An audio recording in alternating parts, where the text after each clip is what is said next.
बिस्मिल्लाहिर्रहमानिर्रहीम। Lecture number 14।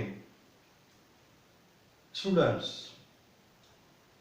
हमें पढ़ने हैं आज इन्फिनेटिव्स, पार्टिसिपल्स। और पार्टिसिपल्स हमारे होते हैं present participle, past participle and perfect participle and germs. ये आपको आने चाहिए और आपको आते होंगे। कंफ्यूज हो गए कि नहीं आ रहे, अगर आ रहे हैं तो कंफ्यूजन है, क्लियरिटी नहीं है। वहां पर मैंने आपको कहा था कि हमारी ग्रामर पूरी हो चुकी है, हमने जो फंक्शंस पढ़े थे वो पूरे कर लिए हैं हमें। तो ये भी चीजें पढ़ी हुई हैं हमने, इनके जो फंक्शंस हैं वो हमने पढ़े हुए हैं। बस ये क्या प्रॉब्लम क्रिएट हो रहा है यहाँ पर प्रॉब्लम क्रिएट हो रहा है टर्म्स का, कि ये इनके नाम अलग आ रहे हैं। नाम अलग आ रहे हैं, क्यों अलग आ रहे हैं? थोड़ा इनमें फर्क है। उन फंक्शंस बुनियादी वही हैं, मगर थोड़े इनके जो स्ट्रक्चर्स हैं वो इनके मुख्तलिफ हैं।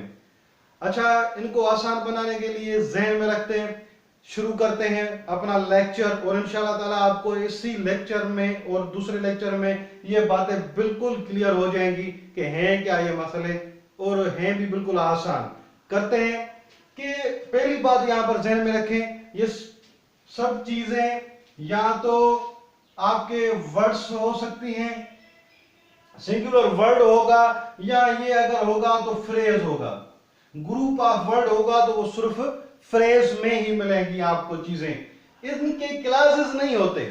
अगर हम कहें कि infinitives classes, principal participle classes, gerunds classes नहीं होते, ये टर्म्स हैं भी नहीं और इनके स्ट्रक्चर भी नहीं है ग्रामर में। अगर आपको स्ट्रक्चर मिलेगी वो एक एक लफ्ज, एक इन्फिनेटिव एक लफ्ज मिलेगा, पार्टिसिपल एक लफ्ज मिलेगा, जर्म्स आपको एक लफ्ज मिलेगा। ये एक एक लफ्ज में ही आपको मिलेंगे, एक ही लफ्ज।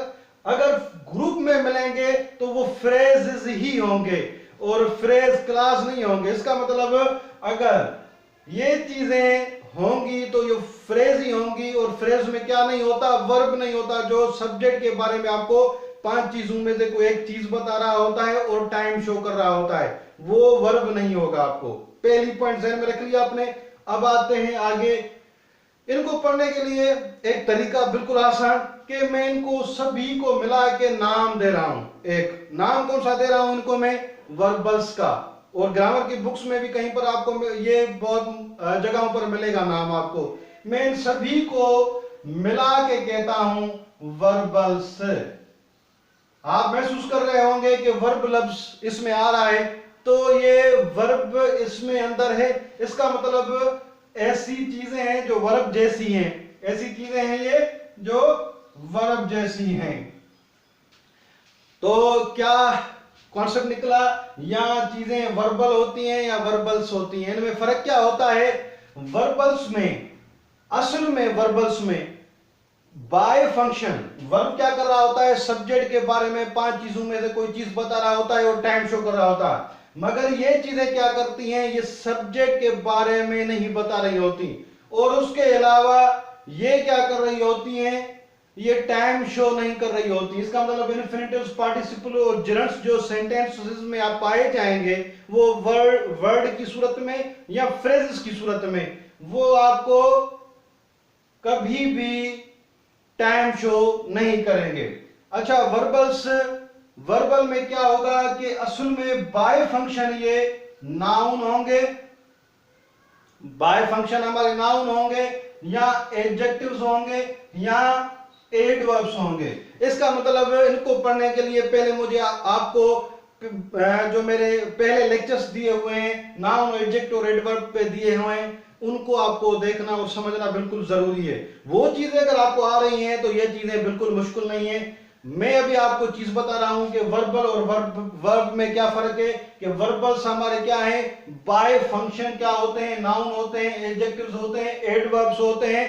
और जबकि वर्ब जो होता है वो सब्जेक्ट के बारे में आपको चीजें बता रहा होता है, वो सब्जेक्ट के बारे में 5 चीजों में से कोई एक चीज एक वक्त पे बता रहा होता है और टाइम शो कर रहा होता है, जबकि ये चीजें नाउन, एडजेक्टिव और एडवर्ब्स होंगी सिंपली। अब आते हैं कि ये जो नाउन, एडजेक्टिव और एडवर्ब्स हैं, इनकी क्वालिटीज तो ये भी हैं प्लस में इनकी क्वालिटीज वर्ब जैसी भी हैं, कुछ वर्ब जैसी क्वालिटीज इनमें पाई जाती हैं, इसलिए इनको वर्बल्स भी कहा जाता है। वर्ब की कौन सी क्वालिटीज होती हैं? क्वालिटी नंबर 1 के कुछ ऐसे आपको वर्बल्स मिलेंगे, ऐसे आपको इन्फिनिटिव पार्टिसिपल से जिरंड में से कोई ऐसी चीज मिलेगी आपको जो ऑब्जेक्ट लेती होगी वर्ब की तरह, जैसे वर्ब ऑब्जेक्ट लेता है। मैंने कुछ पहले लेक्चर्स में कहा था कि वर्बल्स के भी ऑब्जेक्ट होते हैं। ऑब्जेक्ट क्या होता है? जिसपे काम का असर पड़ रहा होता है। तो यहां पर ये ऑब्जेक्ट लेते हैं वर्ब की तरह। दूसरा, ये वर्ब की पैसिव वॉइस और एक्टिव वॉइस होती है, ये वॉइस भी चेंज करते हैं। अब कुछ ऐसे इन्फिनिटिव पार्टिसिपल और जेरेंड्स हैं जो वॉइस की, ये वर्ब की तरह वॉइस भी चेंज कर रहे होते हैं। दूसरी पॉइंट। तीसरी पॉइंट ये है कि ये दूसरे अल्फाजों की तरह, अच्छा ये पॉइंट ज्यादा हो जाएगी कि एडवर्ब भी लेते हैं, उनको बाद में करते हैं डिस्कस, क्योंकि वो आपको कंफ्यूज कर लेगा। बस ये ज़हन में रखें कि ये हैं क्या, नाउन, एडजेक्टिव और एडवर्ब, मगर इनमें क्वालिटीज पाई जाती हैं वर्ब्स की भी। इसलिए इनको हमें अगर लिखूं आसानी से कि इनमें ड्यूअल क्वालिटीज हैं। ड्यूअल क्वालिटीज का मतलब एक जगह पर वो नाउन, एडजेक्टिव और एडवर्ब है, तो दूसरी जगह पर वर्ब की तरह वो वर्ब के तरह फंक्शन भी दिखा रहे होते हैं। और वर्ब की कुछ खासियतें क्या है कि उनमें से एक ऑब्जेक्ट लेना और वॉइस उसका तब्दील होता है, पैसिव वॉइस और एक्टिव वॉइस। अगर ये चीजें आपको आ गई सिंपली, तो अब आते हैं इनके नाम, और नाम किस स्ट्रक्चर को देख के आप दे दें जल्दी में, वो हम कर लेंगे।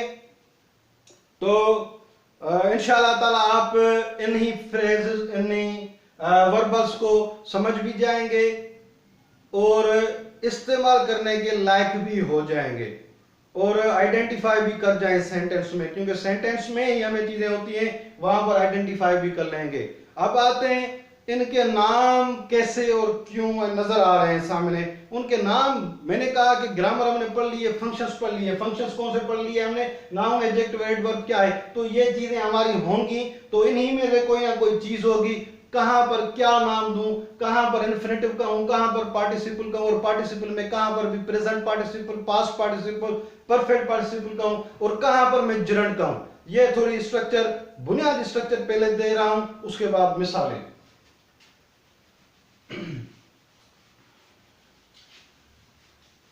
अच्छा, क्या कहा मैंने कि ये वर्बल्स वर्ब जैसे हैं, वर्ब की तरह नजर आ रहे हैं, मगर वर्ब नहीं है, नाउन, एडजेक्टिव और एडवर्ब। अच्छा, वर्ब हमें आपको पता है कि कैसी सूरतों में मिलता है। आपको मिलता है या फर्स्ट फॉर्म ऑफ वर्ब होता है, या रोट, रिटन,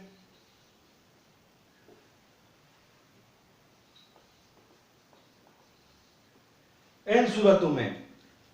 अब यहां पर कंफ्यूजन क्या होती है? कंफ्यूजन ये होती है कि यही जो टर्म्स हमने पढ़े, इन्फिनिटिव्स, पार्टिसिपल्स और जेरेंड्स, ये लफ्ज जो होते हैं वर्बल के लिए भी तो इस्तेमाल होते हैं, मगर वर्ब, प्योर वर्ब के लिए भी इस्तेमाल होते हैं। प्योर वर्ब का मतलब जो सब्जेक्ट के बारे में कुछ ना कुछ चीज बताए और टाइम शो करे। दोनों के लिए अल्फाज, टर्म्स इस्तेमाल हो रहे होते हैं, इन्फिनिटिव्स, पार्टिसिपल्स और जेरेंड्स के। ग्रामर की बुक में जो ये इस्तेमाल किए हुए हैं या लेक्चर्स में बताए जा रहे होते हैं, बच्चे होते हैं कंफ्यूज। यहां पर मसला इंपॉर्टेंट ये रखें कि क्या मसला है कि वर्बल के लिए जो अल्फाज इस्तेमाल हो रहे हैं, इन्फिनिटिव्स वगैरह, यही अल्फाज वर्ब के लिए, प्योर वर्ब के लिए भी इस्तेमाल हो रहे होते हैं, इसलिए बच्चे हो जाते हैं कंफ्यूज वहां पर। फॉर एग्जाम्पल, अगर मैं यहाँ पर जुमला लिखा हुआ होगा कहीं पर ग्रामर की बुक में, कहीं पर लेक्चर दे रहा होगा कोई टीचर, तो वहां पर जुमले कैसे होंगे कि आई राइट ए लेटर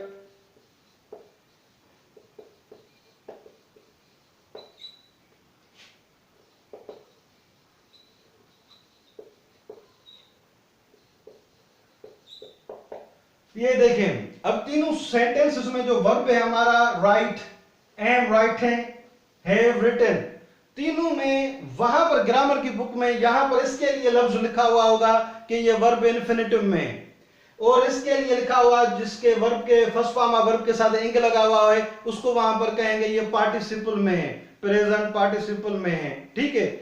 और कहीं पर थर्ड फॉर्म और हैव लगा हुआ होगा तो वहां पर कहेंगे परफेक्ट पार्टिसिपल में है।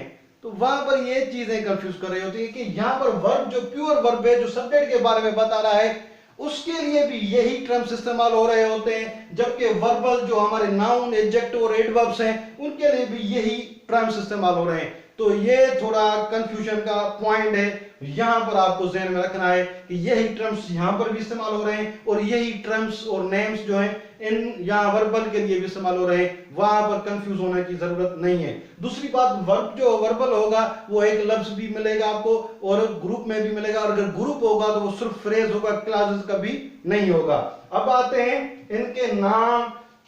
अगर मैंने फर्स्ट फॉर्म ऑफ वर्ब को देखें, राइट, यहां पर first form of verb, second form of verb हमारा क्या है, रोट है।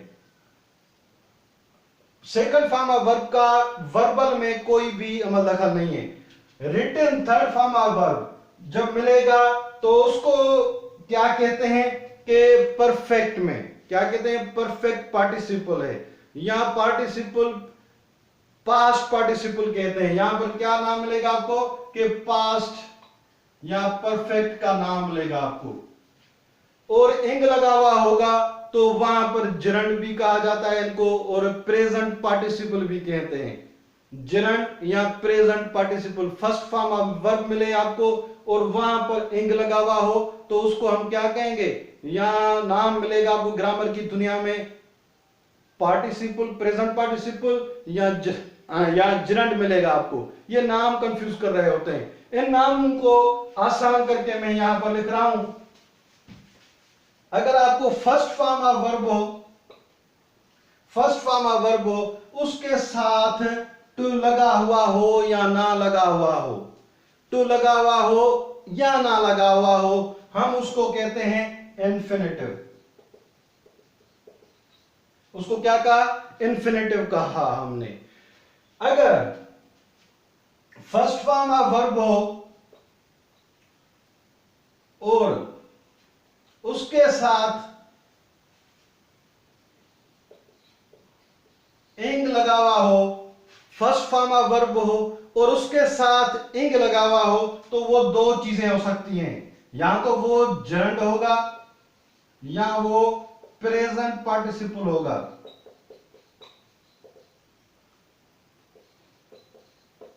ध्यान में रखें, या तो वो जर्नड होगा या प्रेजेंट पार्टिसिपल होगा। तीसरी बात, अगर फर्स्ट फॉर्म ऑफ वर्ब ना हो मगर थर्ड फॉर्म ऑफ वर्ब हो, सिंपली क्या हो, थर्ड फॉर्म ऑफ वर्ब हो, simply third form of verb हो, तो इसको जो नाम होगा वो होगा आपका पास्ट पार्टिसिपल। ये भी कंफ्यूजन की बात है कि थर्ड फॉर्म होगा और वहां पर पास्ट लफ्ज होगा, और पास्ट के लिए बच्चे कंफ्यूज किससे होते हैं, सेकंड फॉर्म ऑफ वर्ब से। तो यहां पर थर्ड फॉर्म ऑफ वर्ब होगा और पास्ट पार्टिसिपल कहलाएगा। एक और स्ट्रक्चर के थर्ड फॉर्म ऑफ वर्ब होगा और उसके साथ हैव होगा। थर्ड फॉर्म ऑफ वर्ब होगा और उसके साथ हैव लगा हुआ होगा, उसको कहते हैं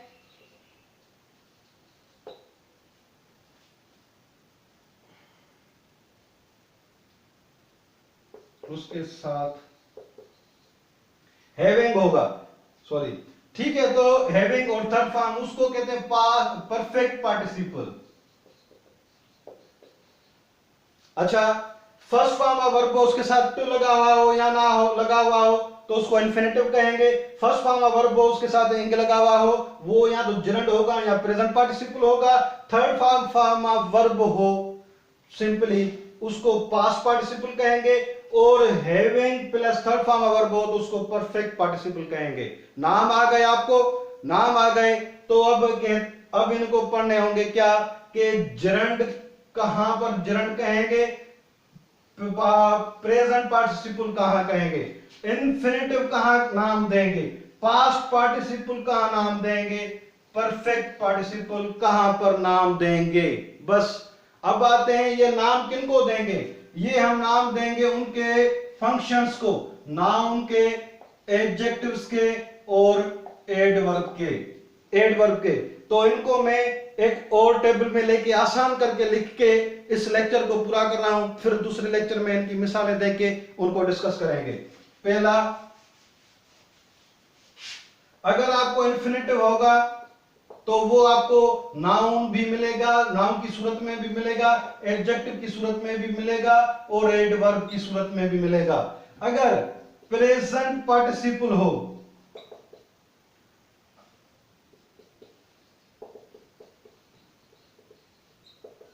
तो वो आपको सिर्फ एडजेक्टिव फंक्शन में मिलेगा। अगर पास्ट पार्टिसिपल हो वो आपको सिर्फ एडजेक्टिव फंक्शन में मिलेगा। अगर आपको परफेक्ट पार्टिसिपल हो तो वो आपको परफेक्ट पार्टिसिपल हमेशा आपको मिलेगा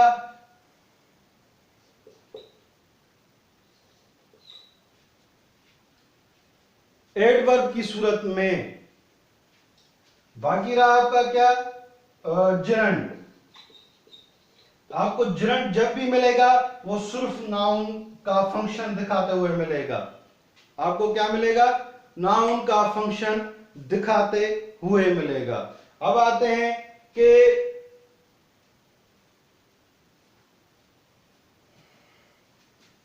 प्लस एडजेक्टिव कर दें इसको, प्लस एडजेक्टिव।